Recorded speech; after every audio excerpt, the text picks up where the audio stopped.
saja. Berarti tidak ada kontrol dari pemerintah kota untuk kegiatan pendidikan dan kegiatan lainnya. Ya, betul. Sampai kalau tidak mampu. Betul.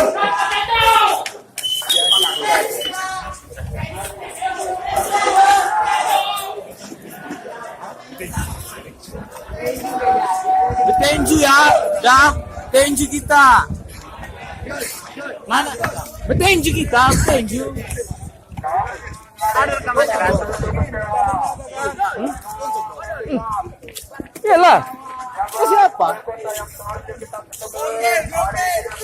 Betenju kita.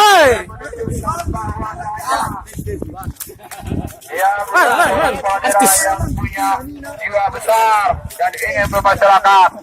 Oleh karena itu, kita akan pindah ke kantor DPRK. Kita akan melihat bagaimana kekuatan orang DPRK yang sudah bertahun-tahun duduk di rumah wakilnya rakyat itu.